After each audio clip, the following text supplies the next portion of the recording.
پیچھے پیچھے جانا ہے، اپنی تو تعلق ختم تھوڑی ہے نبی پاک سے، انشاءاللہ جنت میں بھی ان کے ساتھ جائیں گے۔ لیکن انہی آقا علیہ الصلوۃ والسلام نے فرمایا نا، من غش فلیس منا، دھوکہ دینے والا ہم میں سے نہیں، فمن رغب عن سنتی فلیس منی، میری سنت سے منہ موڑنے والا مجھ سے نہیں۔ کدھر جائیں گے اگر قیامت کے دن آقا نے کہہ دیا جاؤ میں تمہاری شفاعت نہیں کرتا؟ ہم تو مارے جائیں گے نا۔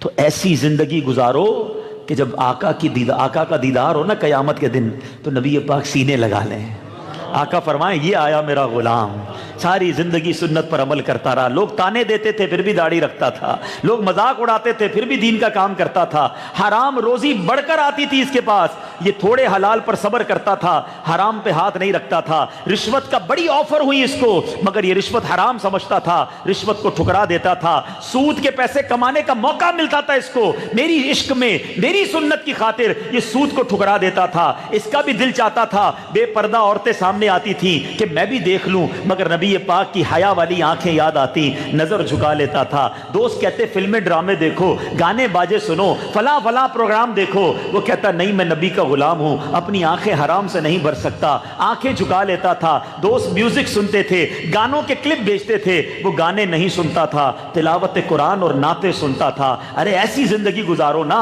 پھر دیکھو جب نبی پاک کی بارگاہ میں جاؤ گے آقا کیسا کرم فرمائیں گے۔ ارے آقا کی بارگاہ تو محشر کے دن کو چھوڑو، قبر میں جاؤ گے تو پتہ ہے کیا ہوگا؟ سیدی اعلیٰ حضرت لکھتے ہیں قبر میں لہرائیں گے تا حشر چشمے نور کے، قبر میں لہرائیں گے تا حشر چشمے نور کے، جلوہ فرما ہوگی جب طلعت رسول اللہ کی۔ انشاءاللہ انشاءاللہ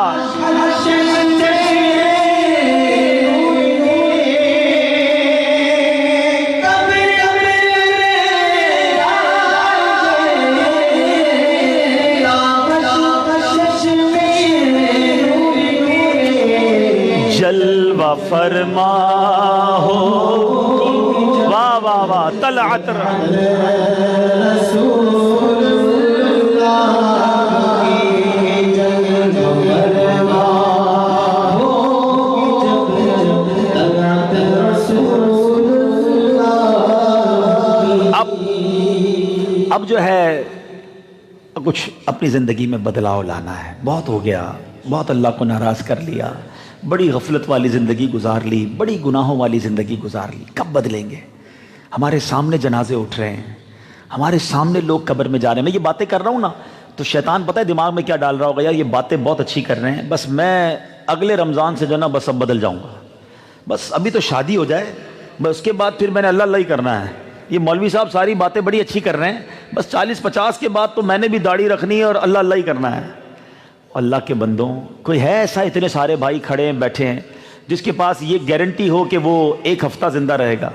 کوئی بھائی ہاتھ اٹھائیں۔ 1 ہفتہ؟ اچھا کل صبح تک زندگی کی گارنٹی ہے کسی کے پاس؟ اچھا وہ بھی نہیں ہے آپ کے پاس؟ یہاں سے خیریت سے گھر پہنچ جائیں گے اس کی گارنٹی؟ ارے واہ، اتنا بھی پتہ ہے آپ کو۔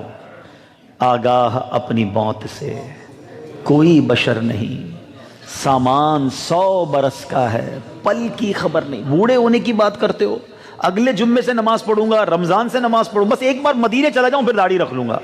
کمال ہے یار، یہ شیطان کی باتوں میں آ جاتے ہو۔ آج ابھی رات سونے سے پہلے توبہ کرنی ہے، کیا پتا آج ہی آخری رات ہو، آج ہی قبر میں پہنچ جائیں۔ ایسا نہیں ہوتا آپ کے سامنے؟ اچھا آج کل پتہ ہے موبائل کمپنیوں کی طرف سے ایک میسج آتا ہے کہ آپ کا 80% ڈیٹا یوز ہو گیا ہے، اب جلدی سے بیلنس ڈلوا لیں، ایسا ہے نا؟ پھر آتا ہے تھوڑے دن بعد 90% ہو گیا ہے، جلدی ڈلوا لیں۔ یہ دنیا میں تو موبائل کا میسج آ جاتا ہے، زندگی کے لیے کوئی میسج نہیں آئے گا کہ 80% لائف گزر گئی ہے، تھوڑی رہ گئی ہے، توبہ کر لیں۔ حضرت 90% گزر گئی، اب تو 10% رہ گئی، اللہ اللہ کر لیں۔ حضرت 3 دن رہ گئے، اب مسجد میں چلے جائیں، نہیں۔ صبح بندہ گھر سے جاتا ہے، گھر والوں کو کہہ کے جاتا ہے کپڑے یہ والے استری کرنا، کھانا یہ والا بنانا، رات دوستوں میں جانا ہے، کھانا بھی ریڈی ہوتا ہے، کپڑے بھی استری کیے ہوئے ہوتے ہیں اور جنازہ گھر کو آتا ہے۔ کیا ایسا نہیں ہوتا؟ یہ میرے ساتھ بھی ہو سکتا ہے، یہ آپ کے ساتھ بھی ہو سکتا ہے۔ زندگی ایسی گزارو میرے بھائیوں کہ اگر آج قبر میں جاؤں نا تو آج بھی قبر جنت کا باغ ہی بنے، دوزخ کا گھڑا نہ بنے۔ دعوت اسلامی یہی تو چاہتی ہے کہ ہم توبہ کر لیں، ہم نیک بن جائیں، ہماری قبر جنت کا باغ بن جائے۔ بڑا کمال کا ماحول ہے، یقین کریں ایسا پیارا دعوت اسلامی کا ماحول، پکڑ پکڑ کے ہمیں گناہوں سے نکالنے کی کوشش کرتے ہیں ہمارے اسلامی بھائی۔ کبھی اجتماع میں بلاتے ہیں، کبھی مدنی قافلے میں بلاتے ہیں، کبھی مدرسۃ المدینہ بالغان میں بلاتے ہیں، کبھی کوئی کتاب دے رہے ہوتے ہیں، یہ پڑھ لو، علم دین سیکھ لو، پھر بھی ہم بھاگتے ہیں، پھر بھی ہم دور ہوتے ہیں۔ یہ ہمارے خیر خواہ ہیں، یقین کرو یہ ایسے لوگ ہیں دعوت اسلامی والے، ان سے دوستی لگا لو، زندگی میں بھی نیکیوں کی طرف بلاتے ہیں، مر جائیں گے تو ایصال ثواب بھی کریں گے۔ بہت اچھے دوست ہیں، دعوت اسلامی والوں سے وابستہ رہیے، سچی توبہ کر لیں۔ بس آج جتنے بھائی بیٹھے نا، ایک پکی سچی نیت کر لو، آج کے بعد ہماری کوئی نماز قضا نہیں ہوگی۔ ایسا نہیں، ایسا نعرہ لگاؤ کہ شیطان بھی ادھر سے بھاگ جائے، آج کے بعد ہماری کوئی نماز قضا نہیں ہوگی، آج کے بعد فلمیں ڈرامے نہیں دیکھیں گے، گانے باجے نہیں سنیں گے، جھوٹ نہیں